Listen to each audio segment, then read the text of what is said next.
यार जी राम राम यार जी कहीं कहीं अरे वो काहे रास्ता धके जा रहा बनी अब खा लेनी बढ़िया से यार जी। हाँ अगर ना खा ले हुक्म ना ना खा ले हुक्म ना तो रउआ हम होटल फ्री करा दे ले इतना जल्दीबाजी काहे चल देनी खाना खा लेनी तो यहाँ रुपया से कौन जरूरी भैया जी जब खाना खा लेनी तो रउआ के चेहरा पर काहे 11 बज रहा है अब जा तानी घर एगो अचानक अपने के दूरा पर के पोसल पाड़ा भूला गेल हो यार जी वो बात नहीं के मोबाइल में फोन आई रहे ऐसा सीरियस फोन कैसे सुनते हम चेहरे मलिन हो गई हम जाना तानी कि बाबूजी के हाँ तबीयत खराब तबीयत ना खराब बा बिहार मार दे बोले ठंडी में हाँ उहे शिकायत है यार जी ये से नहीं बात खाना तो बड़ी टंच खेली खा के साफ मस्त हो गई यार जी ऐसा जीवन में कबो ना सीरियस बता जाओ खाना खैनी है बहुत ही अच्छा खाना लेकिन यार जी लेकिन वो जाता नहीं तो हमरा सोचे के पड़ता कि अपने काहे छोड़ के कथी खा के जाए उंगली चाटी ही मन करो ऐसा तो कौन होटलों में न खेले रही हम खाना के नाम का रहे खाना के हाँ खाना के नाम पूछे था नहीं हाँ हाँ खाना के नाम है VIP खाना के नाम है यार जी साफ इतना स्वादिष्ट की बातें हटाई यार जी। हाँ आज तक ले हम कोहबरों घर में ही खाना नहीं खेसू लेकिन हम रहुआ घरे खा लेनी हमार मेहरारू कियलक अपने के यारी हाँ उससे खुश बानी एकदम खुश दिलो चांद से खुश बानी यार हम हो जाता नहीं कहा मेहरारू हमरो VIP खाना खियाओ हाँ यार जी हमरा खिया दिला रहुआ उनका पति देवबाड़ी के ना खियाई जरूर खियाई अगर न खियाई तो यही पे नैहर भागी नैहर अगर न पकड़वा दिली ऑटो धरवा के तो हमरो नाव मोबिलवा ना हाँ यार जी ये काम जरूर रहुआ करें और खाना जरूर खाए तभी हमने के यारी सलामत रही जय राम जी के ये खाना खाए VIP एक मिनट यार जी ने जितना इज्जत से रहुआ हमरा भेज ली पेट भरवा से उतने इज्जत हम अपना यहाँ से भेजे ड्रेस लगा के जाए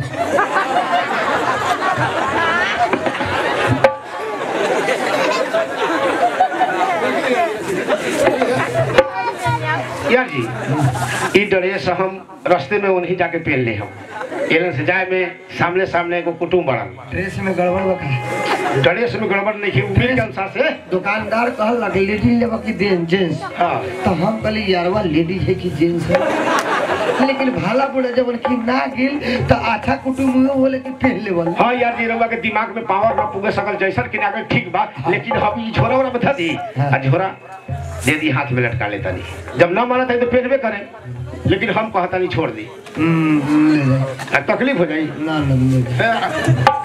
कान पर झोरा बोलती झोरा ना कान यार जी बड़ी जी धिया बाड़ी रहुआ कहाँ पे हम एकरा ई चौक चौराहा टप जाम नु अपना गांव के नजदीक जाके पहनम बकरिया में यार जी खुश बनी नु लेकिन यार जी ऐसा खाना कसम से ओके जय राम ऐसे करूँ कौन ही कारी छटका के धोले में यही लग पेल यार जी हमरा के शर्मिंदा मत करी रहो यहाँ पहले तो हमार नाम चली कुटुम ओकर कपड़ा पहन ले रहो तो हमरा घरे ना पहनी था आगे दुकान में पहननी ये ड्रेस के नाम देना ताली कथी है ड्रेस के नाम बा बॉबी काट ट्रक सूट उर्फ free found centre system ladies group का नाम धैली है बॉबी काट ट्रक सूट उर्फ free found centre system ladies group यार जी ई पेन आगे हमरा भेजे मतलब सौसे ग्रुप पेन सकतनी घर में रघु पेन सकतनी बाबूजी पेन सकता नहीं यार जी बाबूजी के तो धोती कुर्ता पहने की उम्र हो गई बा यार जी झोरे में रखना जी लेके जाओ नहीं बाय बाय बाय बाय तकलीफ है तो 2 दिन रहू बस्ती बालू कोनो दिक्कत वही कहले कुटुंब से कोनो नाव लेके जाओ VIP खाना मेहरारू हमार खा ली साला कंडीड़ा का बोले बाजार से ना कटहरिया से। सुनी ना यार जी कपड़ा दिली कि ना? कपड़ा यार के कपड़ा जब हम दे दिली हाथे में धलक तो सुभेला। भेटाला कि ना था? भेटाला। सब हो न गइल बा। लेकिन तोहर नाम बड़ा ले। तो ली ना। इतने बतलल कि यार जी की हमरा दुनिया में मिलल तो हम यार। हाँ। मेरा हैं? ई बताओ कि यार जी के कौन खाना खिएले कि अंगुली चाटते जा रही है? खाना? अब खाना का नाम का है? VIP खाना। VIP। हाँ। आज तक तो 6 साल भर रह गए हमरा घर में, लेकिन आज तक ले खाना ना खिएले। आ एक दिन ला कुटुम आ गेल तो ओकरा खिया दे। तरवे लायक ना रे मत न खाए। अब बाप रे बकवात ले यारवा बोलू पुलाव से ज्यादा बा। हम उहे खाना खाए ला छटपटा ना और आ गइल ले आऊ है। आई ना बखार में सब हटा देल बानी। हटा देल बानी।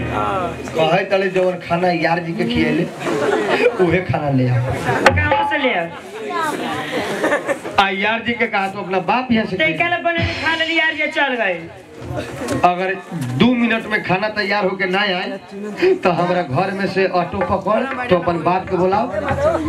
ना माने करबे करे। हाँ हैं? हाँ तो बैठी ना था। जब ना खाम तो घर तोहर बाप के नहीं खे हमर घर।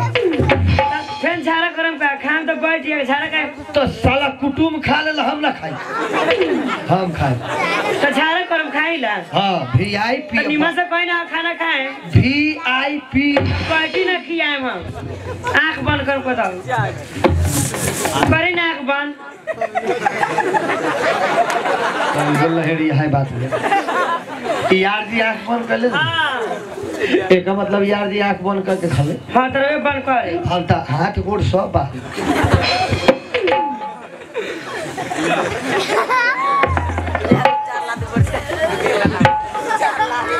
ले आओ।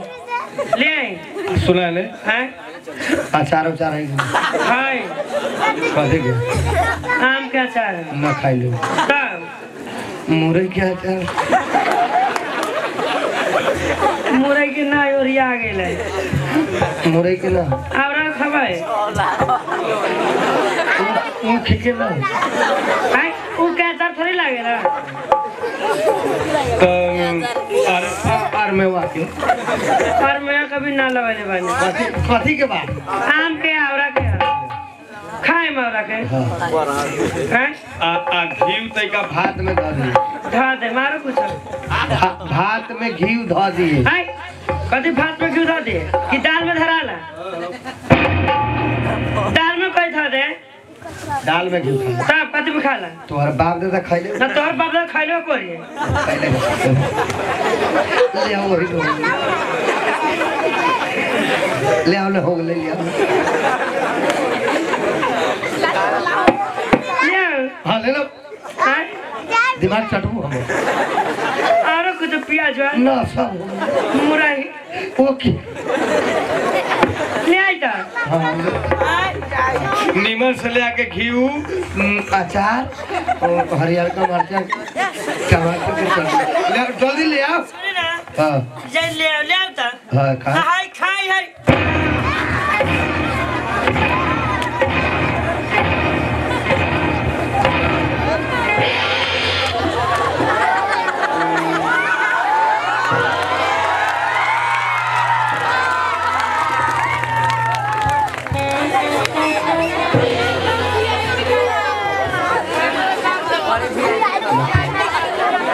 हमारा ना टेंशन नहीं थे। हमारा टेंशन कुटुम आज तक ले जहाँ जाए कहाँ तक ले कहीं कि ना कुटुम या खाना खाई ली तो वैसा।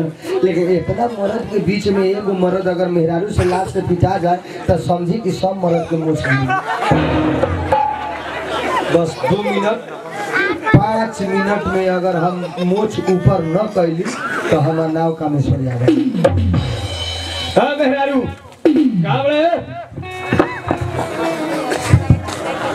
जल्दी लेके आओ, खाना लेके आओ, जल्दी पानी लेके आओ।